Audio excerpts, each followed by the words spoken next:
This is the Euro Aussie on the 15-minute time frame, and I'm involved in a very nice looking flag pattern. I want to talk through the rules and why it's for me a very nice flag pattern given the situation that it's set up in. So as usual, we're going to delete everything off and go and take a look at the time frame. Now we have been very bearish here. In fact, I'm just going to put a structure level on like so, and what happened is we broke to the downside, we saw a small pullback, and then we broke to the downside. Now I'm then going to put on two structure levels just at this candle hold just here and look left to show you what's actually happened here. We've got a large amount of consolidation within this area.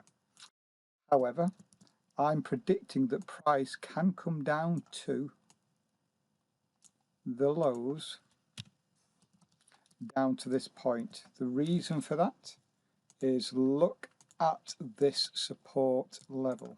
Okay, this is a major level just down here and right there. So even though we're at structure or the top of structures, I can make an educated guess that price can still come lower.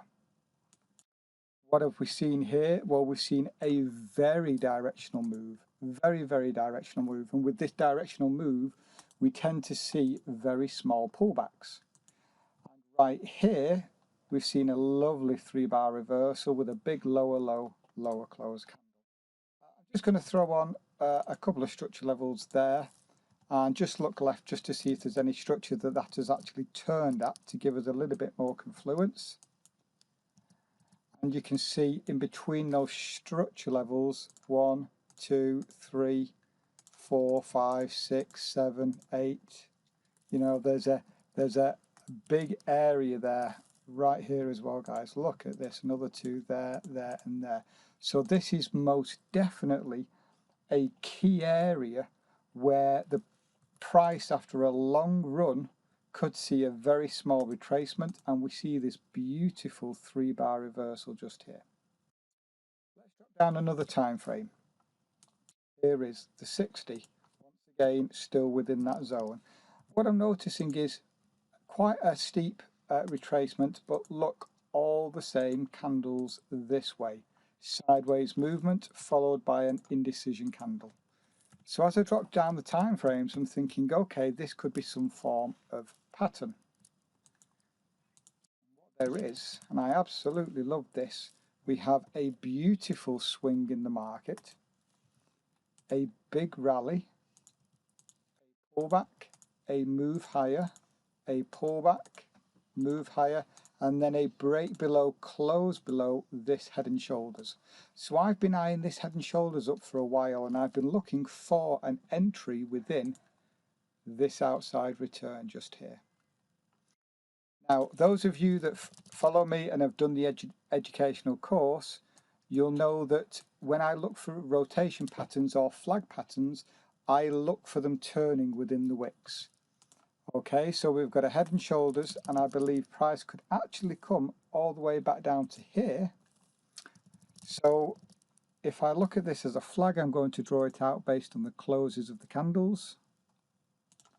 I'm just going to make sure that I get this right. It is absolutely critical. It's on the closes of the candles.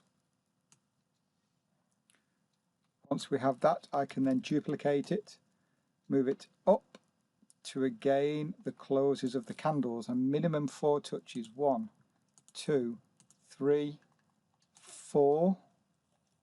Does it come in or within the wicks, should I say? Right there.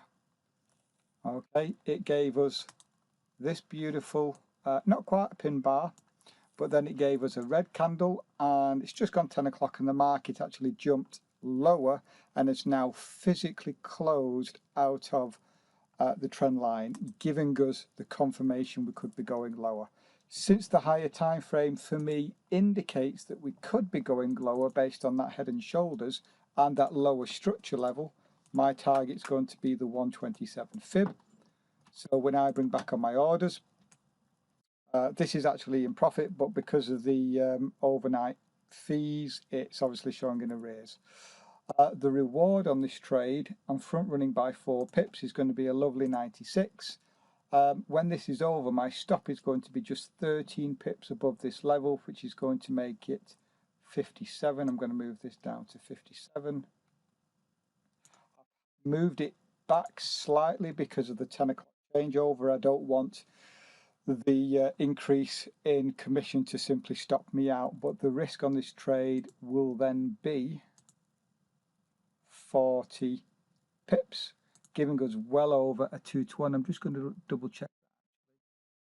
13 pips above there. Yep, giving us a very nice opportunity here on the Euro Aussie. Welcome back, and unfortunately this is a losing trade. What a real shame. I've hardly had a losing trade in 2 weeks, and I have 2 of them now overnight. This is the first one. Beautiful. We held this level fantastically. We'd broken out again, come back for a retest. Great, this is no problem, and then boom, we just broke above it. So minus 28 on this one.